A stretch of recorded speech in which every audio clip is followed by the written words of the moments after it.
Good morning Zimbabwe, good morning everybody, and yamakatai kuterera panguva dzino ndiyo channel yenyu inonzi Kulian TV. Nasi ndauya ndine ma updates ezvinhu zvakanga zviri kuitika musi weIndependence Day, ranga riri zuva rakanga risina kumira zvakanaka. Handiti regedzai titangire pane zvakaitika. Vanhu vakanaiwa, kwakanaya kumapisa uko, ende ndakaona mamwe war veterans vachitota nemvura. Hazvina kundifadzawo zvinhu zvekuti zvanga zviripo, but chekuita panga pasina. That was the day, and a lot of people were saying, hey, it's not a good sign kuti vanhu vange vachinaiwa manairwe avanga vari kuitwa iwaya. Zvanga zvisingafanira kuita se kuitika maitikira acho iwayo zvanga zvaitika, but zvakatoitika zvikatodarika. Ndo ranga riri zuva racho. Tichibva ipapo ndakaona pane zvimwe zvinhu futi zvona ndisina kunyatsofarira zvakaitika, and I don't know kuti iyo tingaiti chii. Ma-artists vaya vanoita zvekugadzira, vanoveza zvivezwa, pakanga pane ma-artists mwakagadzira Wikino Chivayo musoro wake, mwakagadzira President Emmerson Mnangagwa. It was more like an insult, honestly. I decided now mbona the level of humiliation yakadaro hazvisi zvinhu zvinofadza kutaura chokwadi cheko. Right, on that same day ku UK ambassador Zimbabwe ku UK ikoko akaunganidzawo vanhu vachida kuadresa. On that same day kwakangouya vanhu 9 chete. Zvanga zviri zvinyadzi chaizvo. But on the other side, in the same UK, kwakanga kune chikwata cheCDF, Constitutional Defense Forum, vakakwanisa kuunganidza vanhu vakawanda vachiramba nyaya dzekuti constitution inge ichizoamendwa, vachidedzera kuti one man one vote. Vanga vari maplaked akawanda, vamwe vachiti no 2030 a lot. Zvanga zviri zvinhu zvekuti zvaitongo waingoti uchingoona ipapo zvanga zvakangoita kakungorongeka so ndo mamiriro anga akaita zvinhu zvacho. And on the other side, Blessed Mhlanga akangobudikira ndokuanga ari kuside ikoko, and a lot of people were even shocked.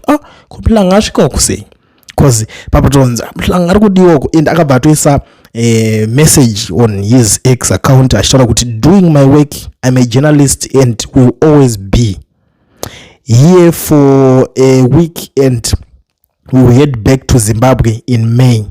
It was beautiful just to help Kuda Maynard today as he's back up. Thank you for the opportunity. Apedza zvake mukomana anga ari kubatsirawo ningirikini. Last time akazombonzi mukomana ari kungorapwa kakasika kwenda kuZimbabwe. Honestly for him pari kumpisira, because it's something kuti uchingosvike kokoko vanenge vachimuda vakamirira. You never know kuti zvinozoita sei kokoko, zvinhu zvinobva zvingonoitika zvine maperera zvinongoita mamwe asi right. So ndo mamirira anga akaita zuva racho muri yeZimbabwe reIndependence Day. But I don't want to waste much of your time. Tiramba tichingopinda ipapapa, ndichakusiyirai muchiteerera zviri kutaurwa nevamwe vanenge vane something to say. I always understand kuti vazhinji vanoda kugara vachitaura something.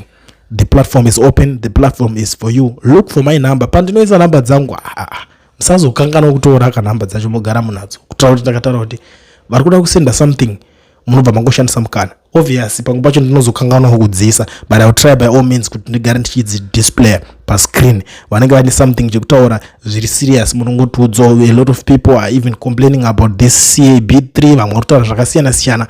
Don't worry, feel free kutaura zvamunenge muchida, munenge makasununguka, because the platform belongs to you. But before I disappear ndisandaenda zvangu muri yeZimbabwe, ndodobva ndatoshandisa mukana wokuzivisa maZimbabweans, because I know kuti there will be a flyer richapota richishowa on the screen pachange pachitaura guest achange achitaura ipapapa.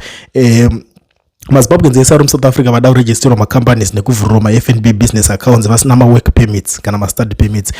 Ndo mukana wenyu. Try number paflyer riri papapa reeducation research. Vanokubatsirai, ndo shasha idzi vanokuitirai vari kwavari ikoko muri kwamuri. Chenyu chete kungotaura navo pane namba dzodzo dzinenge dzichibudikira. Vanobva vatoita sei votongoziva. Munoti ataona kwakule ndi muchiadvertise kuti munovhura macompany, munoregisterwa macompany, movhurira maFNB business accounts. Toitawo sei kuti tiitirwe, then mototanga conversation yenyu vanokubatsirai ipapapa. So feel free kuti munge muchita se muchivabata. Saka flyer richasara riripo, mugara mateerera zviri kutaurwawo naguest aripo. Ndoziva kuti nguva zvichimushawirira nazvo, unogona kusawirira nazvo, it's up to you.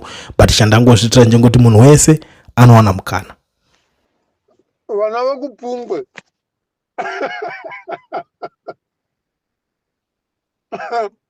mwana wese wakazvarwa 1977 78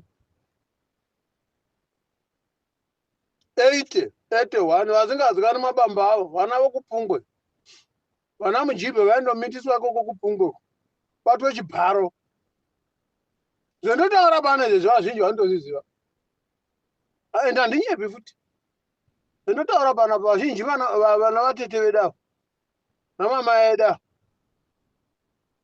vamwe vana vasi vemabambo edu ivava vana vekupungwe vandovigira kupungwe kwanzi pigirai makomuredi kuvigirai vana mukoma sadza undovigira sadza uchindovigira futi mwana wako aindovigira wanzoda vana mujibha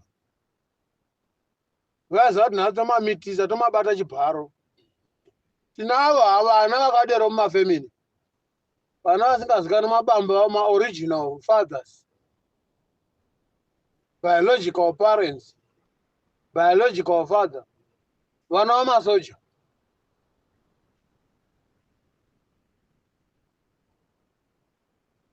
nemamwe wekuma1980 anongeta zvisina basa anongofamba achingeta zvisina basa vana vamakomuredi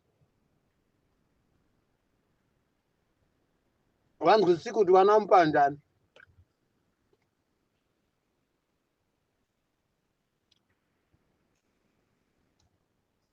anonzi pane munhu usingazivi mwana wake kuti mwana baba mwana ndiani imi vana vakangomitiswa kupungwe kwanzi ngativigirei vana mukoma sadza ngativigirei makomuredi sadza ivo makomuredi acho ndakutsikirirai futi abva ikoko kunana mugabe vakaiti kanzi isusu tiri varwiri veusununguko imi makamitisirwa vana hamuna rusununguko rwamakaita muchakangotsikirirwa nanhasi apa muri kutengereswa mamazana asinganzwisisi mufemili kuti vana mupandana vanoti umbavha vanoti chihure vana ivava havanzwisiki nokuti vana vanotoshuvira kuenda kumafemili avo zvose zvinonzi muchinguri wati zvakati wazotaura zvakati pamusoro peZANU-PF ari minister of defense force of Zimbabwe and to opposing ZANU-PF it's a waste of the time and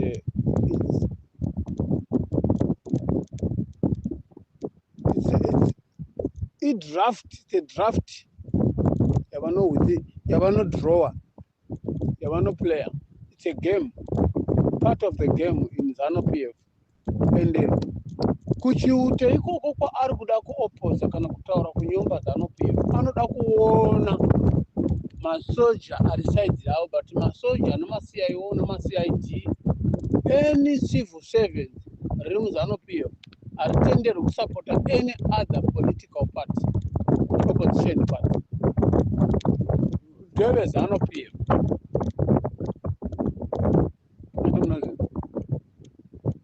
saka kana uri musoja hauna divi sejira sorupasi sorukukwe rwenhokwe kuti kwandakawadza sinako zuro madeko ndiko kwandawadza nako unonyepa havana divi masoja kana dai vanga vane divi kezvezvinyika yanaka iyi vakaisa mumaoko avanhu vanogona kutungamirira nyika kwete mapambe pfumi vanotaura kuti hatina mari vachitora mari vachirashira mari kumunhu wacho saka unotaura vakakwana they are not normal they are crazy